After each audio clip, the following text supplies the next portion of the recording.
Assalamualaikum warahmatullahi wabarakatuh.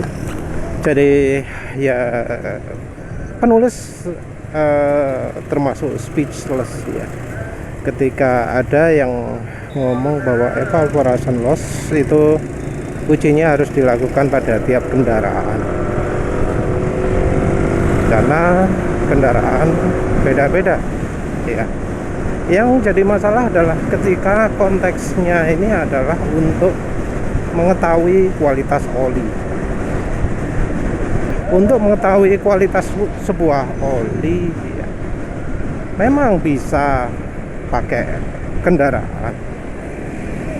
Tapi ketika diomongkan bahwa untuk menguji sebuah nilai penguapan oli ya, itu harus dilakukan di banyak kendaraan, ini jadi aneh.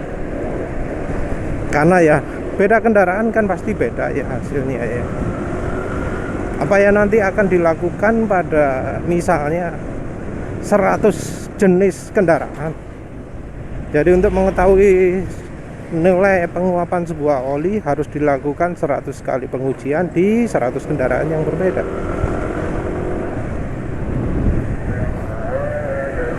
Nah, kondisi kendaraannya juga bagaimana? Kalau dari kesannya itu sih sepertinya dipakai real ya. Jadi mau dipakai ke pasar, mau dipakai lewat tol, mau dipakai sekolah, mau pakai kerja sekarep gitu ya. Kesannya seperti itu. Satu hal yang dibutuhkan kalau untuk melakukan penilaian sesuatu itu adalah konsistensi. Jadi kalau dilakukan di kesempatan yang berbeda, hasilnya tetap sama. Harapannya seperti itu.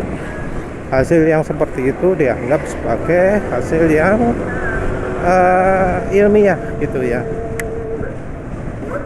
Jadi kalau dari sisi penjelasannya ya, yang namanya ilmiah ya, itu ada aturannya. Spesifiknya adalah eksperimen ilmiah. Jadi ada aturan baku untuk sebuah eksperimen agar bisa disebut ilmiah. Ada 5 ya, tapi penulis nggak hafal semua. Yang paling penulis pentingkan itu adalah konsisten. Terus ada bisa diulang, maksudnya orang lain melakukan itu hasilnya tetap sama. Replicable, orang yang sama melakukan hasil tetap sama. Terus apa mana ya, bisa disimpulkan.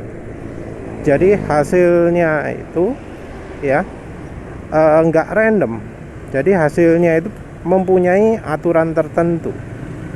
Jadi itu ya syarat eksperimen. Terus apa mana bisa dikembangkan mungkin, kalau nggak salah, lupa penulis. Nah, konsistensi ini merupakan bagian yang penting ya. Oleh karena itu, untuk melakukan pengukuran dibutuhkan standarisasi. Standar itu maksudnya adalah kalau dilakukan di kesempatan yang berbeda, hasilnya tetap sama. Jadi ada standar jarak ya. Jadi 1 meter itu adalah sekian gitu ya. Ono sing ngomong kecepatan cahaya apa, pokoknya 1 meter itu ono standar dibuat agar kalau kita mengukur sesuatu itu hasilnya konsisten. Jadi misalnya kalau voltase ya 12 volt, 12,000 volt itu dijamin pasti sama di seluruh dunia. Jadi ada voltmeter yang sesuai standar, maka kita dapat angka 12 volt, dijamin alat ukur lain ya, voltmeter lain yang sesuai standar juga pasti dapat angka yang sama. Jadi pentingnya standar seperti itu. Nah, untuk pengukuran macam-macam ya, kebetulan ini contohnya evaporation loss, itu juga ada standarnya. Standar khusus untuk mengukur evaporation, mengukur penguapan. Jadi evaporation loss itu adalah angka penguapan pada oli. seberapa banyak oli menguap.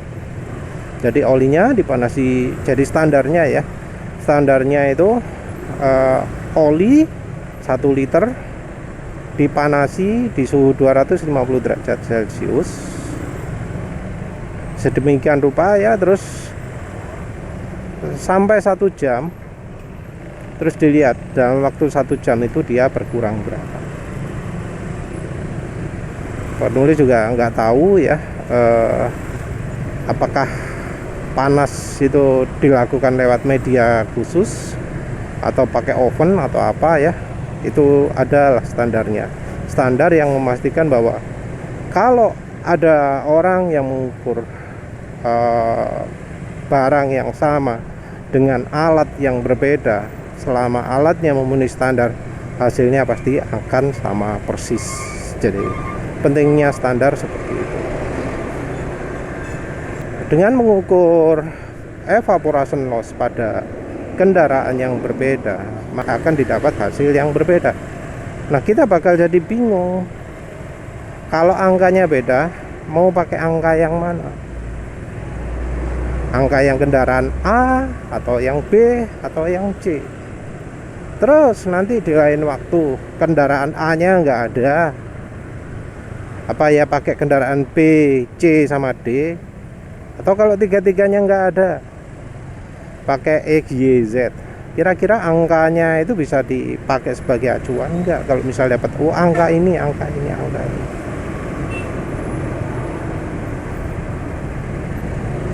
Nah, standar itu memastikan bahwa angkanya itu seragam, sama, dijamin nggak beda.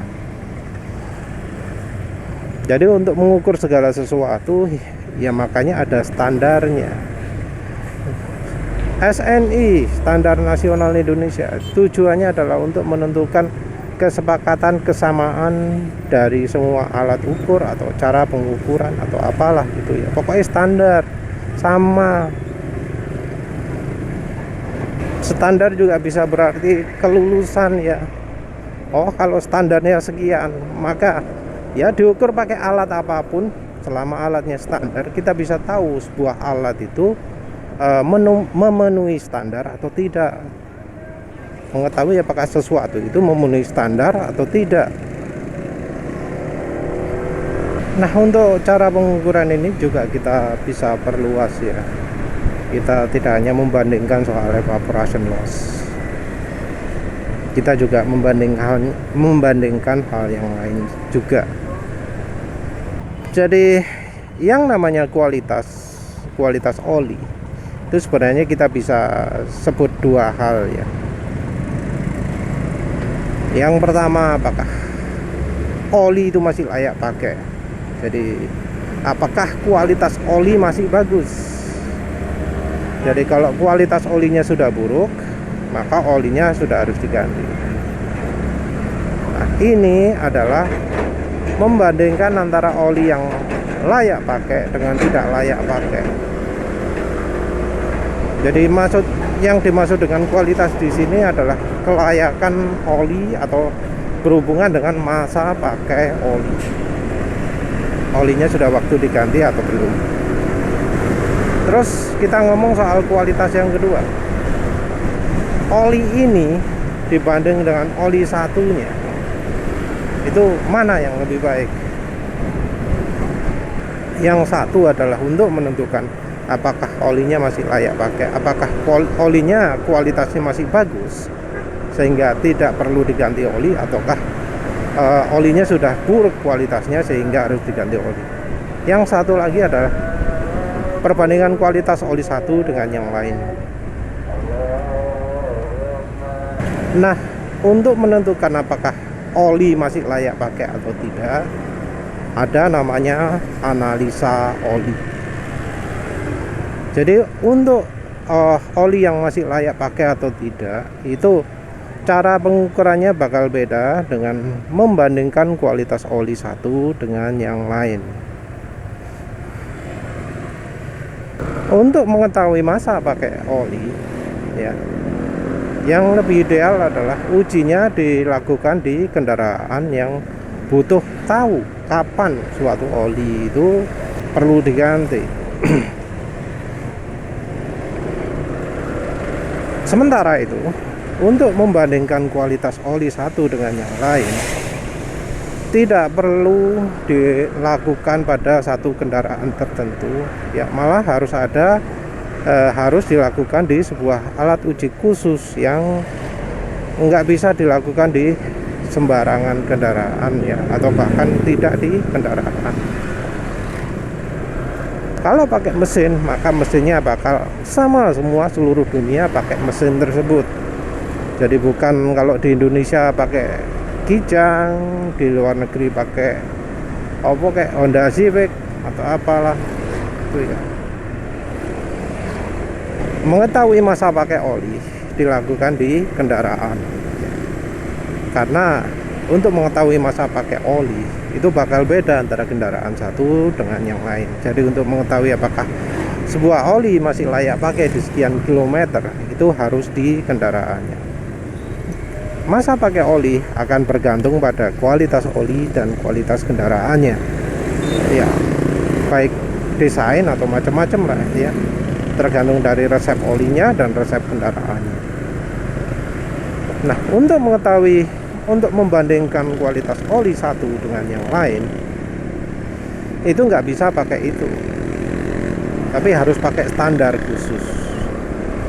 Dari standar khusus nanti akan ketemu, oh sifat oli ini apa saja. Jadi sifat oli yang bagian ini angkanya segini, sifat oli yang gini angkanya segini. Nah, nanti untuk masa pakai di kendaraan akan bisa diperkirakan dari sifat-sifat tersebut. Makin banyak sifat yang diketahui, makin rinci, makin baik prediksi apa yang terjadi kalau olinya dipakai di kendaraan tertentu. Apakah membandingkan kualitas oli itu bisa dilakukan di satu kendaraan? Bisa. Tapi ya kalau kendaraannya itu dipakai, ya hasilnya akan sangat bergantung pada banyak hal, ya, banyak variabel, dari cara berkendaranya, dari bahan bakarnya, dari tipe mesinnya, jenis kendaraan, kode mesinnya, karena ya mesin versi beda, hasil bakal bisa beda. Jadi kalau misal ya uji membandingkan oli itu dilakukan di satu kendaraan, maka ya hasilnya cuma relevan untuk kendaraan tersebut. Hasil akan bisa beda kalau dilakukan di kendaraan lain, atau bahkan di user yang lain, atau bahkan di cuaca yang berbeda, gitu ya. Karena cuaca yang berbeda, tantangannya juga beda. Daerah salju beda dengan yang sering hujan, beda yang daerahnya panas, beda yang pemakaiannya jarak dekat, beda yang pemakaiannya jarak jauh. Banyak sekali variabel yang mempengaruhi. Jadi kalau membandingkan oli, ya hasilnya nggak akan selengkap kalau mengetahui sifat oli. Karena kalau dari sifat oli mungkin bisa diperkirakan, tapi kalau dari satu kendaraan akan sulit diperkirakan efeknya di kendaraan lain, karena angkanya pun beda ya. Jadi kalau analisa oli berdasarkan kendaraan, maka angkanya itu ya angka aus, angka fuel dilution, angka kadar air, angka apa mana ya, sing mengaruh partikelnya, ausnya berapa gitu ya. Dan itu pun sulit ya untuk mendapatkan angka yang konsisten. Jadi misal uji oli ini untuk pemakaian sekian, itu angkanya ausnya misalnya 3 ppm ya. Dicoba lagi bisa jadi angkanya 5, coba lagi bisa aja angkanya 2 atau bahkan 0. Nah, angka ini nggak konsisten. Angka ini bisa beda-beda, karena ya yang namanya oli ya kemampuannya juga beda-beda. Kita juga belum ngomong kemampuan pelarutan oli, karena partikel yang terlarut di oli itu yang diukur, partikel yang mengendap di oli itu tidak terukur. Jadi penyakit-penyakit kayak rembes itu sulit dideteksi pakai uji oli. Bahkan ya ada yang ngomong sludge atau lumpur itu juga nggak dijamin bisa dideteksi dengan uji oli ini. Nah, beda dengan misalnya alat pengukuran khusus yang menggunakan standar ya. Standarnya adalah untuk mengukur sludge-nya yang dihasilkan oleh oli tersebut. Nah, itu ada prosedur ya yang mengukur khusus. Oh, kalau diperlakukan seperti ini, maka oli itu akan dianggap buruk kalau angkanya kurang dari sekian misalnya. Karena menggunakan metode yang memang secara khusus didesain untuk misalnya mengetahui efek menghasilkan lumpur, maka ya bakal bisa distandarkan, bisa dapat angka yang bisa dipakai untuk membandingkan oli satu dengan yang lain. Penulis juga kalau menguji oli, ya penulis sadar akan keterbatasan soal itu ya. Jadi apa yang menurut penulis paling pas di motor penulis ini belum tentu akan pas di motor yang lain, apalagi kalau itu mobil, malah hasil bisa sampai berlawanan. Misal ada yang suka jalan pelan-pelan, ya hasilnya juga bisa beda. Mereka yang hidupnya di daerah dingin juga bakal bisa beda hasilnya dengan yang penulis rasakan atau penulis dapatkan. Jadi itu ya yang harus diperhatikan. Memang uji analisa oli bekas itu bisa dipakai untuk membandingkan kualitas oli. Tapi itu hanya berlaku untuk kendaraan tertentu saja. Kendaraan lain hasil bisa beda. Sementara itu, kalau menggunakan standar, mau diukur dimanapun, mau diukur beda tempat, beda wilayah, beda negara, beda daerah dingin, daerah panas, maka hasil akan tetap sama, dijamin konsisten. Oli A diukur di lembaga A,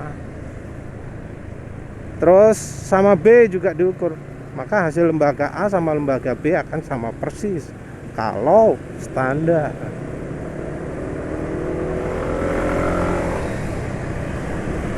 Oli A misalnya angka penguapannya lebih bagus dari B, diuji di tempat A ya sama bagusnya, diuji di tempat B ya sama, bedanya pun ya bakal nggak berubah. Kalau yang di sini ini beda 15%, di tempat lain juga beda 15%. Diuji kendaraan nggak bisa seperti itu.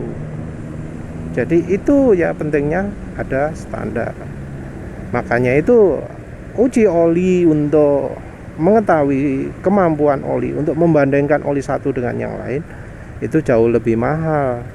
Makanya yang namanya sertifikasi oli itu nggak murah. Jadi sertifikasi oli itu ya bisa sampai puluhan bahkan ratusan juta. Karena apa? Ya karena untuk bisa mendapatkan angka konsisten. Cara ujinya pun ya harus pakai alat yang standar tinggi, harus memenuhi standar ya jadi mahal. Ini beda dengan uji oli biasa yang cuma sampai jutaan gitu loh. Jadi uji oli yang untuk mengetahui kualitas oli setelah dipakai di kendaraan, apakah oli ini masih layak pakai, apakah kendaraannya itu ada masalah atau tidak, kan cuma jutaan itu ya. Misalnya kalau di Blackstone dah ada tarif harganya, untuk ini sekian, untuk ini sekian. Uji standarnya $30. Uji uji TAN TBN biro $10 tak biro gitu ya. Di total masih jutaan. Sementara itu uji oli yang untuk mengetahui standar untuk mengetahui beda kualitas oli dengan yang lain yang pakai standar itu bakal mahal sekali. Karena apa? Contohnya lah, ada yang namanya uji sequence berapa. Nah itu membutuhkan oli itu dijalankan di sebuah mesin ya, mesin khusus. Mesin khusus ini ya tentu sudah ada terulang atau macam-macam ya, yang menjamin hasilnya akan selalu konsisten. Alatnya juga ya ada yang sampai bentuk mesin beneran yang disertai sensor-sensor. Untuk mengukur aus piston ya pastinya pistonnya akan kepake. Jadi kalau ada uji oli yang berikutnya ya bakal diganti pistonnya, karena pistonnya itu bakal diukur untuk mengetahui berapa banyak ausnya dan seterusnya. Jadi ya sama sekali nggak bisa dibandingkan antara uji oli yang untuk mengetahui kualitas oli dibanding yang lain ya, dengan uji oli yang untuk mengetahui apakah olinya masih layak pakai. Beda jauh dari fokusnya, beda jauh dari harganya. Ya tentu ya, kalau orang-orang yang anti minyak goreng biasanya ya ngomongnya, uji oli ya cuma uji analisa oli untuk masa pakai oli. Mereka nggak akan mengakui uji oli yang harus dilakukan pakai standarnya, misalnya standar API lah itu ya. Ya karena memang biayanya biasanya tidak terjangkau oleh orang biasa. Cuma perusahaan gede tok. Perusahaan gedenya juga gede sekali, karena perusahaan oli menengah pun sulit ya untuk dapat sertifikasi misalnya API. Bahkan dulu saat ada sertifikasi SNI pun banyak mengeluh, karena ya satu jenis itu 30 juta 30 juta satu jenis. Kalau ada oli Jaso MA, Jaso MB sudah 60 juta. Orang biasa apa mampu bayar itu? Jadi ya harapannya yang nonton video ini tahulah bahwa untuk mengetahui kualitas oli itu ya yang bener caranya adalah pakai cara yang mahal, bukan cara pakai yang ya cuma ecek-ecek. Apalagi 150 beres, 150.000 sudah tahu semua. Wah itu jelas bodoh itu ya, pembodohan itu ya, jelas bohong ya, jelas nipu ya. Tapi ya sayangnya entah mengapa kok sampai ada orang yang mengagung-agungkan ujinya oli yang untuk mengetahui masa pakai oli. Bahkan uji oli yang ya tercantum di API itu malah dianggap nggak ada gunanya. Mungkin yang si bro-nya ini ngomong bahwa angka evaporation loss kan pasti ada di datasheet.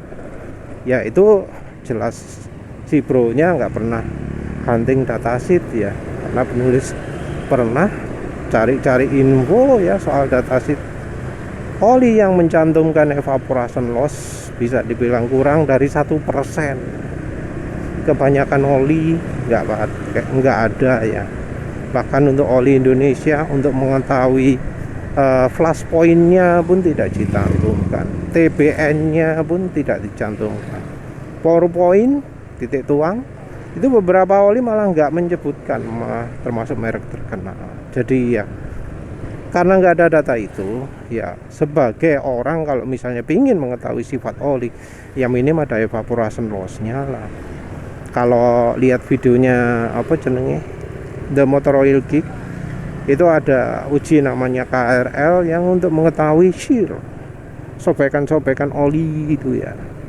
Oli diperlakukan oleh sobekan-sobekan itu dapat angka berapa. Tapi ya entah apa di Indonesia ada yang punya alat itu.